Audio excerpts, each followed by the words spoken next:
नमस्कार दर्शक बंधु आपण समस्त को ओडिशा तंत्रज्ञान को हार्दिक स्वागत। आज वीडियो रे आम जानिबा शत्रु परास्त मंत्र विषय रे। आपण समस्ते केबे ना केबे निहाती शत्रु बाधारे पड़िथेबे। शत्रु आपण मानकु निहाती केबे ना केबे हैरान करथिबे। किए जमीबाड़ी अन्यर हड़प कर नेलाणी तो आउ किए कंटा बाड़ी लुगा पकईकरी कली करछि, किए रोड पई झगड़ा करछि तो किए घर करई दउनी, किए ऑफिस रे पछरे लागिछि चाकरी खाइदबा को बसछि तो आउ किए आपणकर विरुद्ध रे गुजब सृष्टि करिकरी मिथ्या अपवाद प्रचार करुछि।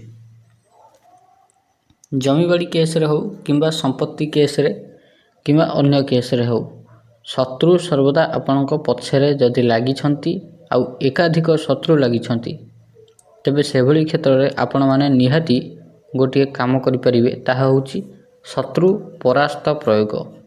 तंत्र विद्या रे एभଳି प्रयोग अछि जहा द्वारा शत्रु को बहुत सहज रे परास्त करा जाई पारे। आज वीडियो रे सेमते गोटे प्रयोग दबा को जाउछे जहा कि शत्रु को परास्त कर परिबो, ताको वशीभूत कर देई परिबो। तेबे जेबे जेबे ई प्रयोग को करा जाईछि तेबे तेबे ताहा सफल हेछि आ बहुत भलो रिजल्ट देछि। आपण माने देखिथेबे जे अनेक प्रकार शत्रु थांती जो माने मंतुरी गिरी जिंस आपणकर घर सामने रे किबा दुकान सामने रे दुकान पाखरे पकांती। ए जो प्रयोग एटा भी गोटे सेही भलिया प्रयोग। एटा शत्रुर घर सामने रे नले दुकान सामने रे पोती दिया जाए। एथि पई कोन सामग्री आवश्यक? गोटे होची नाग मुष्टिका, आ गोटे होची कला हकीक माला, धूप दीप, कला वस्त्र, कला कंबल आसन, आ गोटे छोटिया कला कपड़ा। केमिति कौन करिवे? रविवार संध्यारे किंबा राति रे जे कोनोसी समय कले भी चलिबो। नाग मुष्टिका गोटे आनिकरी ताकू गोटे छोट कला कपड़ा उपरे प्लेट उपरे बांधिकरी सामने रे रखिबे। निजे कला रंगर वस्त्र पिंधिकरी कला रंगर आसन उपरे दक्षिण दिगकू मुह करिकरी बसिबे। नाग मुष्टिका पुटुलिटी को धूप दीप देखैबे। कला हकीक माला रे मंत्र 11 माला जप करिवे। जप शेष रे उठी जिवे।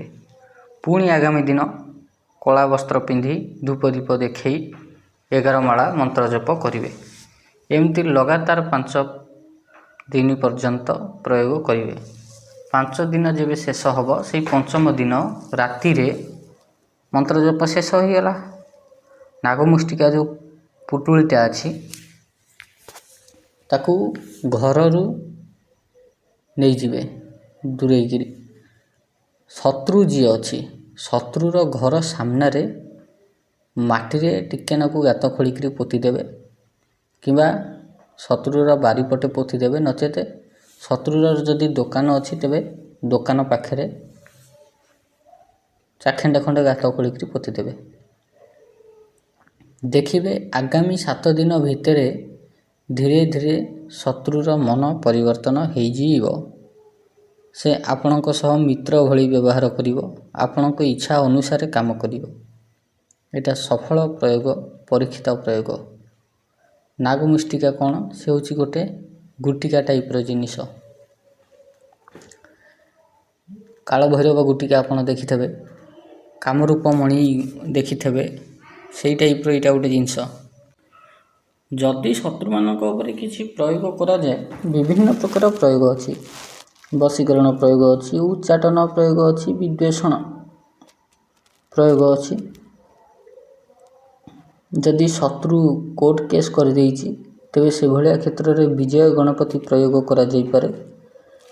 जदि शत्रु अत्यधिक पीड़ा दउछि, हैरान करूछि, तेबे से भलिया क्षेत्र रे काल भैरव गुटिका को सामने रे रखिकरी काल भैरव पेषण करा जाए। विभिन्न प्रकार प्रयोग अछि। काल भैरव गुटिका को सामने रे रखिकरी 11 माला मंत्र जप करा जाए रविवार दिन, जोटा कि आगुर ऑलरेडी मु देई सारिछि।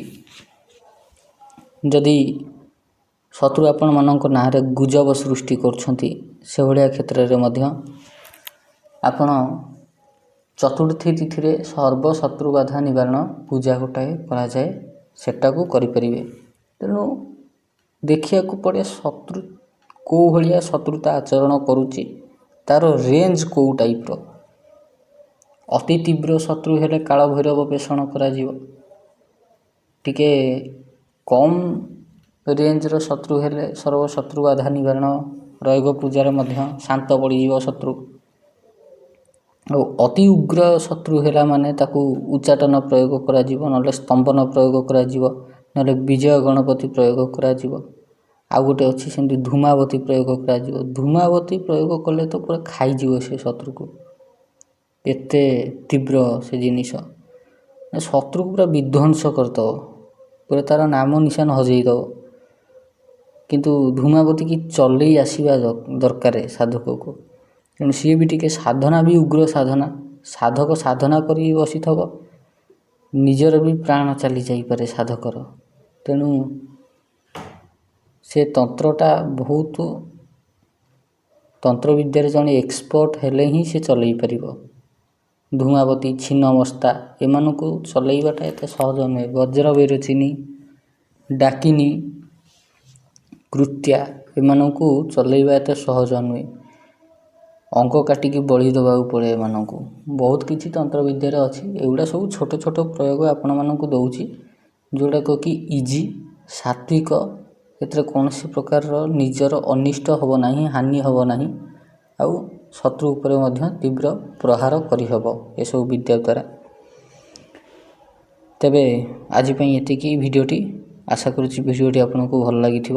ଯଦି ଭିଡ଼ିଓଟି ଭଲ ଲାଗିଛି, ଏଭଳି ଭିଡ଼ିଓ ଦେଖିବା ପାଇଁ ଆପଣ ଆମ ଚ୍ୟାନେଲ୍ ଓଡ଼ିଶା ତନ୍ତ୍ରଜ୍ଞାନକୁ ନିହାତି ସବସ୍କ୍ରାଇବ୍ କରନ୍ତୁ। ଧନ୍ୟବାଦ।